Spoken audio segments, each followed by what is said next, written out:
vous allez bien. Putain, ça fait ultra longtemps qu'on s'est pas retrouvés dans une vidéo. Là, vous voyez, je suis pas du tout au même endroit que d'habitude. Voilà, je suis à la montagne et vous allez savoir pourquoi je suis ici et pourquoi je vous parle pas dans ma chambre.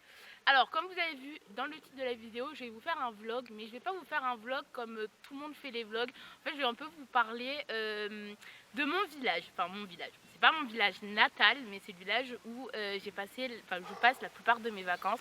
Et j'avais envie de vous le partager pour vous le faire connaître et tout. Et tout d'abord, avant de commencer cette vidéo, je voulais remercier plusieurs personnes qui ont participé à cette vidéo. Déjà, je voulais remercier ma caméraman, Ilona, qui est juste ici. Ma petite caméraman, donc c'est elle qui va me filmer tout le long de ce vlog. Ensuite, je voulais remercier Lou Soleiane qui m'a permis d'utiliser sa vidéo, quelques passages de sa vidéo que vous allez voir en générique et que vous allez voir un peu tout le long de cette vidéo. Je voulais remercier aussi ma maman parce que grâce à elle j'ai pu faire cette vidéo parce qu'elle m'a sorti tous les textes de ma grand-mère. Ici on est dans le 04, donc dans les Alpes de Haute-Provence, on est dans un petit village qui s'appelle Soleias. Ma famille elle est venue maintenant il y a des milliers et des milliers d'années, hein. Non, pas années, mais ça fait très longtemps que ma famille vient ici. Et alors en fait je vais vous montrer un peu les endroits où ma famille a habité et où on habite actuellement depuis maintenant 42 ans si je me trompe pas. Voilà, donc du coup vous allez suivre avec moi cette épopée soleillanaise.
De ma famille a commencé en 1965.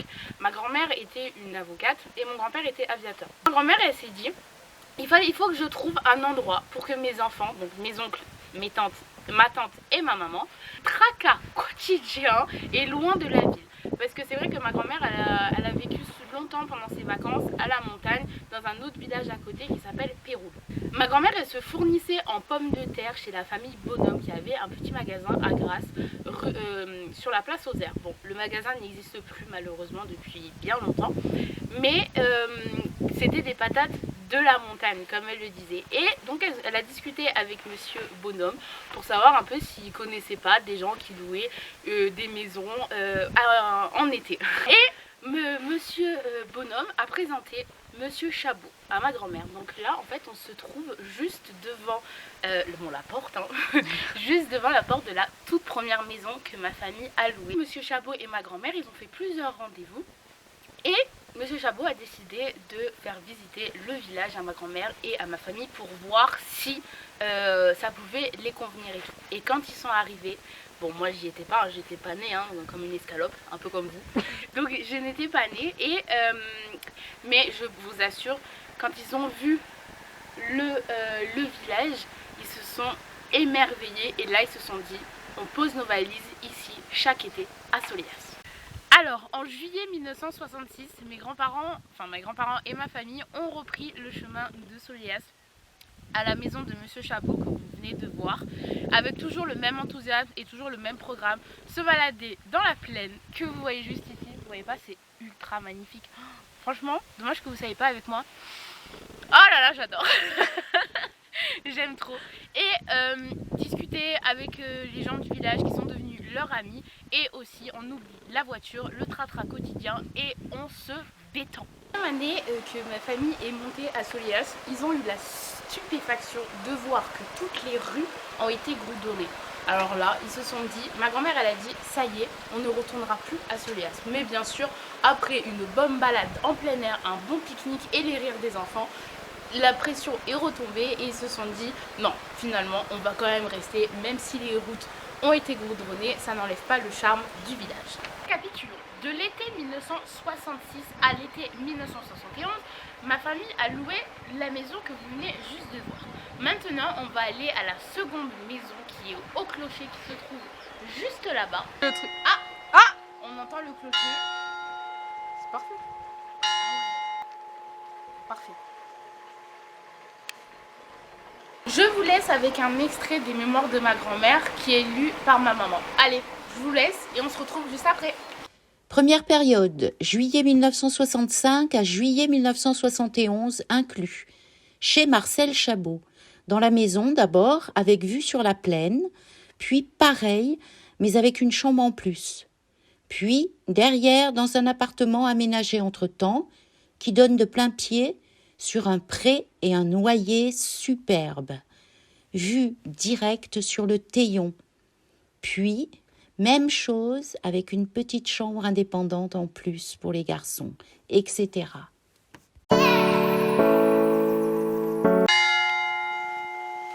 Donc ici on se retrouve dans la deuxième maison que mes grands-parents ont louée, donc de décembre 1973 à fin 1979.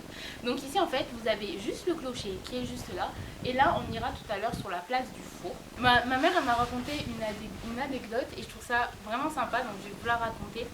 Vu que ici il fait très très froid, là vous voyez pas mais on se gèle, voilà, il fait au moins 0 degré, même si on est en robe on se gèle quand même. Et ma mère me disait qu'ils n'avaient pas encore de bouillotte. Et donc ils faisaient chauffer des briques. Vous voyez ce que c'est les briques? Voilà, je vous laisse imaginer juste les briques. Ils mettaient les briques dans le lit. Vous avez compris? Hop hop hop, pour faire réchauffer le lit. Et par contre, il fallait faire extrêmement attention à nos petits doigts de pied parce que si on élançait trop nos jambes, je vous laisse imaginer.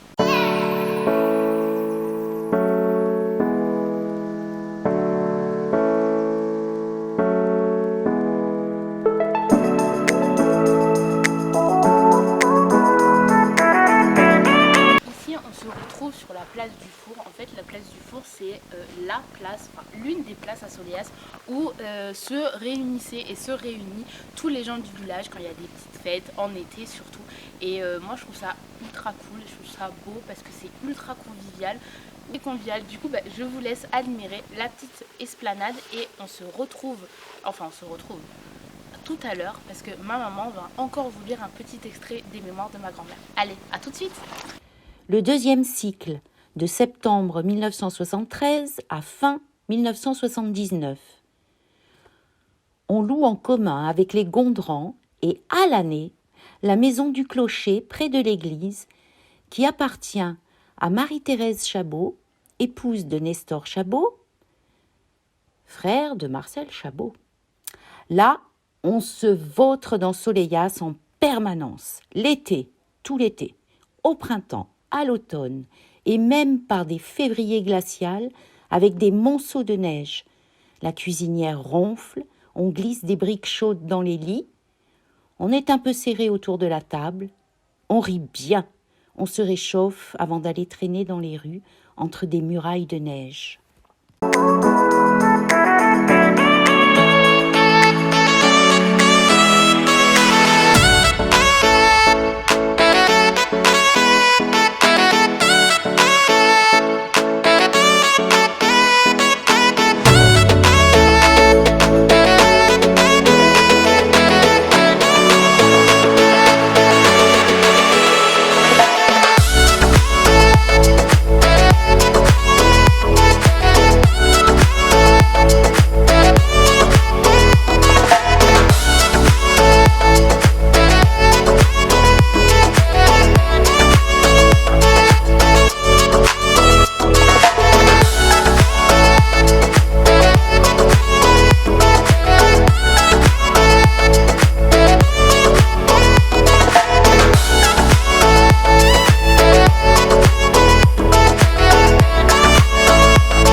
maison que vous allez voir et que je vais vous faire visiter juste après. Donc maintenant ça fait 42 ans que ma famille possède cette maison et je vais vous faire visiter, mais en attendant je vous laisse encore un petit extrait des mémoires de ma grand-mère lues par la reine-mère.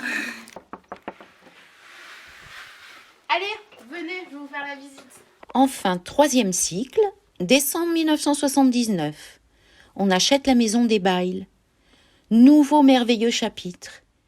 Il y aura 42 ans que ça dure. 42 ans, 6 fois 7, et l'éternité après, n'est-ce pas? Pour ne pas rompre l'harmonie des mondes. La maison d'Hervé, Hervé Garnier, qui est maintenant notre maison. Elle est toujours pleine. Avant de pouvoir l'habiter, il a fallu beaucoup travailler. Tout le monde a beaucoup travaillé. On riait, on se disputait, on avait chaud, on avait mal au dos, on avait avalé de la poussière, on n'avait pas d'eau chaude pour se laver, on allait manger à l'auberge, on disait beaucoup de bêtises, on était tous ensemble, on était contents.